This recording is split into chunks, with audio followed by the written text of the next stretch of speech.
Top Shelf Radio, weekday afternoons from 3 on Triple J. I'm in my pajamas, but I'm not in bed.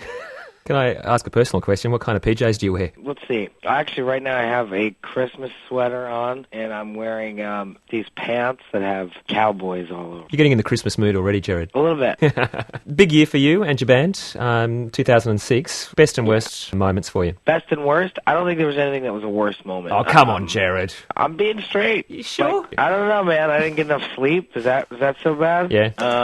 The best moment was really, I mean, it took a long time, but making the record was the best moment of the year. Were you really trying to reinvent yourself with this record? Were you trying to, I mean, it seems like you've branched out in a few new directions, and some people that doubted you actually, even in this country, have gone back on the record and said they were truly amazed by it. And we knew that, you know what I mean? We wanted to reinvent ourselves anyway, but when you have a record that's kind of like a responsive record, like Revenge, where it's really just a knee-jerk reaction to maybe a music scene or just your life in general, like, and it gets big, there's going to be able to get a lot. You're going to get a lot of skepticism. So it actually put us in a really amazing spot because it put us where people were kind of already counting against us. I guess their expectations were low enough, whereas we knew what we had, and then we knew that every single person that had a low expectation, or even a high one for that matter, when they heard it, were going to be like, oh, I didn't see this coming. Is that a weird headspace to be in, though? I mean, you talk about, you're a band that started, I mean, like all bands, started off small, and then hit that real level of popularity, and then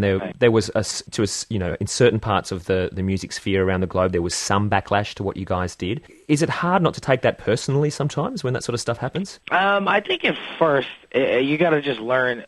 See, here's the thing, though.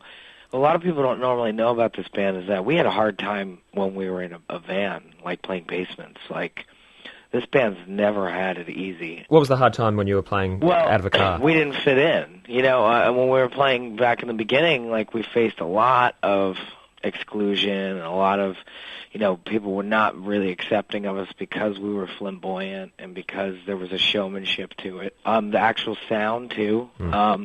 That's something we've been used to in the beginning. I mean, I think this, you know, the people that are saying, like, fuck these guys now are the same people that were saying fuck these guys when we were in the basement. What about when it manifests itself in a physical way? I mean, did you guys have a tough time at Reading and Leeds? It was a surprising time, and I'm not going to lie and say that wasn't difficult. Yeah. I mean, you had bottles being thrown. Yeah, but what that ended up doing, even in that moment, I was like, even when it was happening, I was like, oh, man, this is fucking huge. This is like rock and roll. Like, this is actual rock and roll happening right now. There's no set that's going to be like this set. You know, to face something like that and barrel through it and win a crowd over, when you know, I mean, I've never seen anything like that in person for me, so... So was it a low light that turned into a highlight for you? Yeah, absolutely. There was nothing low about it. Yeah. You know what I mean? It must be a bit low, having a couple of thousand bottles hurled at you from, drunk... It depends on what you do with negative energy. I mean, I channel that stuff way differently than a normal person, I think. Do you? Yeah, absolutely. I mean, it's part of what I do, you know? I mean, if I was the kind of guy that would get up there and wasn't able to channel negative energy and positive things, I wouldn't be able to do what I did, you know? I think, a lot of people can't do that. Oh, absolutely. I think most people can't do it. It's a very intimidating thing, especially when you're on stage facing thousands and thousands of people. Can I ask you where that skill or that ability stems from, though? I mean, does this go back to school days for you? No.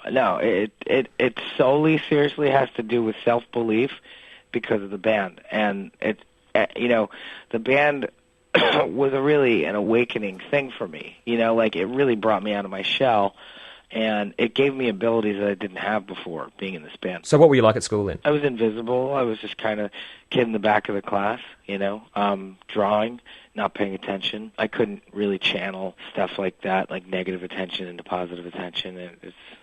It's something I totally learned from being in this band.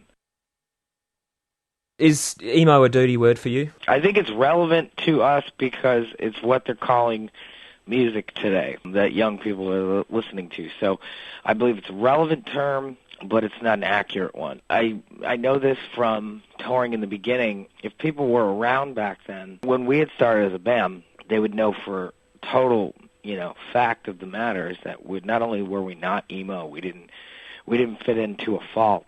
and it was very difficult for us to get booked on shows because we didn't fit the mold of what this emo thing was in the underground. So then to be called that later we don't find it insulting, it's just inaccurate. It's funny though, I've never met a band, and I've interviewed a few bands, I've never met one that's ever said, yeah, we're emo, ever. You probably never met a grunge band either. No, that's right.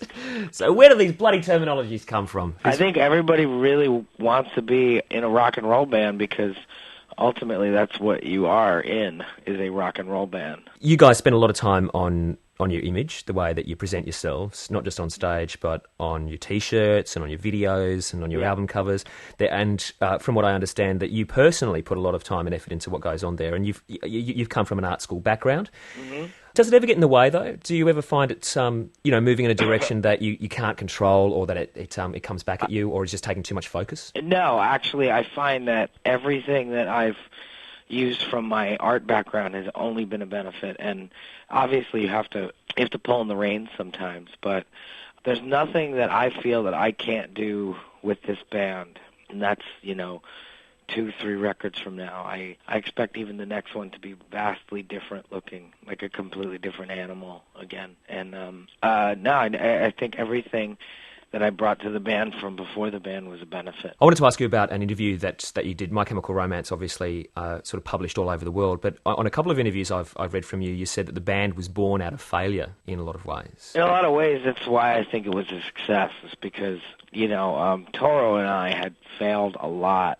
What in? Not like terrible failures, but I tried to get numerous projects off the ground, comics, or I was working on this thing this week, this thing another week, and I kind of started to realize what makes something work and what makes something not work. And it was a culmination of really just learning from mistakes. So what are the things that have worked for you? What are the lessons that you've learned? Stick with something is the biggest one. Hard work and really sticking with something. You can do other things, but never forget what your main thing is, and never forget the main thing that you're good at. Just really being dedicated to something, and being honest with yourself, being very sincere, not trying to be somebody else, not trying to please other people. That must be very hard though when you're in a situation where you've got a lot of people around the world with expectations, and a lot of people in your own camp with expectations, your manager and your record label and the bookers and all this sort of stuff. The expectations of the people that are very close to us are that they're going to get something that they're not expecting, and that they're going to get something great. I think they're very nurturing and very supportive. Everybody, like the label included, is very supportive of us, and they know that whatever we do, it's what we really wanted to do for us.